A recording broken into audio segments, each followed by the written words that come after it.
Cycle ব্যবহার করে পায়ে হেঁটে হেঁটে মসজিদে যেতে হবে। এক নম্বর হাদিস আবু হুরায়রা রাদিয়াল্লাহু আনহু থেকে বর্ণিত, তিনি বলেন রাসূল সাল্লাল্লাহু আলাইহি ওয়াসাল্লাম বলছেন, যার ওপর সূর্য উদিত হলো সে যেন জুমার যার ওপর সূর্য উদিত হলো এই জুমার দিনে আল্লাহ সুবহানাহু ওয়া তাআলা আদম আলাইহিস সালাতু সাল্লামকে এই জুমার দিনে তৈরি করেছেন। কেউ কেউ বলছেন এই জুমার দিনে আল্লাহ সুবহানাহু ওয়া তাআলা আদম আলাইহিস সালামের কাদামাটি একত্র করেছেন। এরপরে এই জুমার দিনের কেন এত গুরুত্ব? এই জুমার দিনে আল্লাহ সুবহানাহু ওয়া তাআলা আদমকে তার স্ত্রীকে জান্নাতে প্রবেশ করার অনুমতি দিয়ে এমনকি এই জুমার দিনে আল্লাহ সুবহানাহু ওয়া তাআলা আদম আলাইহিস সালাতু ওয়া সাল্লামকে জান্নাত থেকে বের করে দিয়েছিল। হাদিস বুখারী মুসলিম। এরপরে আবু লুবাবা রাদিয়াল্লাহু আনহু থেকে বর্ণিত, তিনি বলেন রাসূল সাল্লাল্লাহু আলাইহি সাল্লাম বলছেন যে সাপ্তাহিক দিনের মধ্যে হলো সবচেয়ে শ্রেষ্ঠ দিন হলো জুমার দিন। সাইয়্যিদুল আইয়াম মানে সাপ্তাহিক দিনের মধ্যে শনিবার, রবিবার, সোমবার, মঙ্গলবার, বুধবার, বৃহস্পতিবার এই সব দিনের 6 দিনের নেতা হলো সাইয়্যিদুল আইয়াম মানে সাপ্তাহিক দিন হলো সর্বোত্তম দিন হলো সাইয়্যিদুল আইয়াম জুমার দিন। এই সাপ্তাহিক যে আপনার দিন আছে এই দিনের নেতা হলো জুমার দিনের নেতা। এই জুমার দিনে 5টি মাহাত্ম্য রয়েছে। এক, আল্লাহ সুবহানাহু ওয়া তাআলা জুমার দিনে আদম আলাইহিস সালামকে তৈরি করছেন। এরপরে আদমকে তৈরি করার পরে এই জুমার দিনে জান্নাতে তাকে দাখিল করা হয়েছে এবং এমনকি জান্নাত থেকে তাকে বের করে দেওয়া হয়েছে। এমনকি এই জুমার দিনে আদম আলাইহিস সালাতু সাল্লাম ইন্তিকাল করেছেন। নাম্বার 4, এই জুমার দিনে কেউ যদি আল্লাহ সুবহানাহু ওয়া তাআলার কাছে হালাল কিছু আল্লাহ সুবহানাহু ওয়া তাআলার কাছে জুমার দিনে চায়, কেউ যদি হালাল কোনো দোয়া এই জুমার দিনে আল্লাহ সুবহানাহু ওয়া তাআলার নিকট করে, আল্লাহ সুবহানাহু ওয়া তাআলা দোয়া যদি হালাল হয়, দোয়া যদি ভালো হয়, আল্লাহ সুবহানাহু ওয়া তাআলা এই জুমার দিনের দোয়াকে কবুল করে নেন। এমনকি নাম্বার 5, এই জুমার দিনে সকল ফেরেশতা মণ্ডলী ভয়ে থাকে, আশঙ্কায় থাকে, কেননা এই জুমার দিনে পৃথিবী ধ্বংস হয়ে যাবে, এই জুমার দিনে কিয়ামত হবে, এই জুমার দিনে কিয়ামত সংগঠিত হবে। এজন্য এই জুমার দিনে সব ফেরেশতা মণ্ডলী, সকল ফেরেশতারা ভীত থাকে, ভয়ে থাকে। এমনকি আসমান ভয়ে থাকে, জমিন ভয়ে থাকে এবং সাগর, সমুদ্র, তারপরে পাহাড়, এরকম পাহাড় পর্বত সব কিছুই, চন্দ্র সূর্য, পশু পাখি, জীব জানোয়ার সব কিছুই ভয়ে থাকে, ভীত থাকে। এই জুমার দিনে তারা মনে করে যে কবে জানি কিয়ামত হয়ে যায়, আজকেই কিয়ামত হয়ে যায় নাকি, তারা ভয়ে ভীত থাকে। কিন্তু দুঃখজনক হলেও সত্য, এই জুমার দিনে ফেরেশতা থেকে সকল পশু প্রাণী, আসমান, জমিন, সমুদ্র সব কিছু ভীত থাকে, ভয়ে থাকে। কিন্তু জুমার দিনে এক শ্রেণীর মানুষ, জুমার দিনে দুঃখজনক বিষয় হলেও সত্য, আমরা জিন এবং মানুষ জুমার দিনকে ভয় করি না, জুমার দিনে ভয়ে থাকি না। এক শ্রেণীর মানুষ জুমার দিনে আরও আপনার অনীহা, জুমার দিনে আপনার কাজকর্ম আরও বৃদ্ধি হয়ে যায়, জুমার দিনকে আরও অনীহা, জুমার দিনের গুরুত্ব দিতে চায় না। অথচ সকল পশু প্রাণী তারা জুমার দিনে ভয়ে থাকে। কেন? জুমার দিনে কিয়ামত হবে, জুমার দিনে পৃথিবী ধ্বংস হবে, এর জন্য তারা ভয়ে থাকে। কিন্তু আপনি আমি ভয় পাই না। আপনি আমি মানুষ হওয়ার পরেও, আপনি আমি আশরাফুল মাখলুকাত, আল্লাহ তাআলার সর্বোত্তম মাখলুকাত, সর্বশ্রেষ্ঠ জাতি হয়েও আপনি আমি মানুষ হওয়ার পরেও জুমার দিনে ভয়ে থাকি না, জুমার দিনকে গুরুত্ব দিতে চাই না।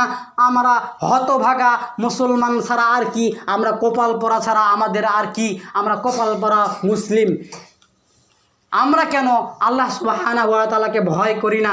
আমরা কেন কিয়ামত হওয়ার ভয় করি না? আমরা মানুষ হওয়ার পরেও আমরা ভয় পাচ্ছি না, অথচ পশু পাখি তারা ভয় পাচ্ছে জুমার দিনে। তারা আল্লাহ সুবহানাহু ওয়া তাআলার কাছে দোয়ায় রত থাকে, সেজদায় অবনীত থাকে যে কবে জানি কিয়ামত হয়ে যায়। এরপরে আবু হুরায়রা রাদিয়াল্লাহু আনহু থেকে বর্ণিত, তার আগে আরেকটা হাদিস বলে নেই। সালমান ফারসি রাদিয়াল্লাহু আনহু থেকে বর্ণিত, তিনি বলেন রাসূল সাল্লাল্লাহু আলাইহি ওয়াসাল্লাম বলছেন, আল্লাহ নবী বলছেন কেউ যদি জুমার দিনে সুন্দর করে গোসল করে তারপরে হলো তেল ব্যবহার করে সুগন্ধি ব্যবহার করে পায়ে হেঁটে মসজিদে এসে যতটুকু সলাৎ তার ভাগ্যে রয়েছে, যতটুকু নামাজ তার তাকদিরে রয়েছে, যতটুকু সলাৎ সে আদায় করার ভাগ্যে রয়েছে ততটুকু সলাৎ আদায় করে চুপচাপ বসে ইমাম সাহেবের মিম্বরের পাশে বসে খুতবা শুনলো, তাহলে এই চুপচাপ বসে কথা না বলে চুপচাপ বসে খুতবা শুনলো, তাহলে কি হলো? আল্লাহ সুবহানাহু ওয়া তাআলা তার সগীরা গুনাহগুলো ক্ষমা করে দিবেন। অন্য হাদিসের মধ্যে আছে আবু হুরায়রা রাদিয়াল্লাহু আনহু থেকে বর্ণিত, তিনি বলেন রাসূল সাল্লাল্লাহু আলাইহি ওয়াসাল্লাম বলছেন কেউ যদি উত্তম রূপে সুন্দর করে ওযু করে জুমার দিনে মসজিদে যায়, মসজিদে গিয়ে দুইজনের মাঝে ধাক্কাধাক্কি না করে ফাঁকা জায়গায় বসে চুপচাপ খুতবা শোনে এবং কোনো পাথর কঙ্কার নাড়াচাড়া না করে, কারোর সঙ্গে কথা না বলে, তাহলে এক জুমা থেকে পরবর্তী জুমা আরো 3 দিনের সগীরা গুনাহ তার জন্য কাফারা হয়ে যাবে। তাহলে এক জুমা থেকে আরেক জুমা আরো 3 দিনের গুনাহ আল্লাহ সুবহানাহু ওয়া তাআলা ক্ষমা করে দেবেন। আপনার আমার জুমার দিনে এসে কথা বলা যাবে না, জুমার দিনে চুপচাপ জুমার দিনে আগে ভাগে আসতে হবে, আগে ভাগে এসে খুতবা শুনতে হবে, কারোর সঙ্গে কোনো কথা বলা যাবে না, কাকো সরিয়ে দিয়ে সামনে আসার চেষ্টা করবেন না, যে যেখানে জায়গা পাইবেন সেখানে এসে বসে খুতবা শোনার চেষ্টা করবেন। হাদিস সহিহ মুসলিম তিরমিজির। এরপরে আরেকটা হাদিস রয়েছে যে রাসূল সাল্লাল্লাহু আলাইহি ওয়াসাল্লাম বলছেন জুমার দিনে প্রত্যেক মসজিদে আল্লাহ সুবহানাহু ওয়া তাআলার ফেরেশতা মণ্ডলী তারা খাতাপত্র নিয়ে এসে তারা মসজিদে দাঁড়িয়ে যায়, তারা লিস্ট করে খাতায় নাম লিপিবদ্ধ করে যে কে মসজিদে আগে আসে। যখন কেউ মসজিদে আগে আসে, অর্থাৎ আপনার ইমাম সাহেব মিম্বরে ওঠার আগ পর্যন্ত, অর্থাৎ জুমার আগে যে আযানটা, খুতবার আগে যে আযানটা হয়, এই আযানের আগে ফেরেশতা খাতা নিয়ে জুমার মসজিদের গেটে দরজায় দাঁড়িয়ে থেকে তারা নাম লিস্ট করে কে আযানের আগে আসলো, কে খুতবার আগে আসলো। এরপরে যখন খুতবা শুরু হয়, যখন আযান দেয়, তখন ফেরেশতারা খাতা বন্ধ করে দেয়, তখন ফেরেশতারা লেখা বন্ধ করে দিয়ে ফেরেশতারা চুপ করে খুতবা শোনার জন্য বসে যায়।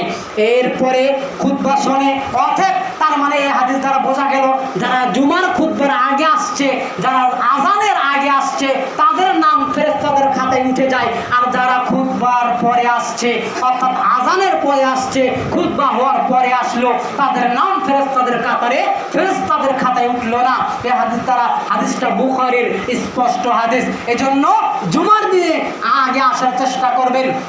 আবু হুরায়রা রাদিয়াল্লাহু আনহু থেকে বর্ণিত, তিনি বলেন রাসূল সাল্লাল্লাহু আলাইহি ওয়াসাল্লাম বলছেন কেউ যদি জুমার দিনে সর্বপ্রথম আগে আসে, কেউ যদি জুমার দিনে আগে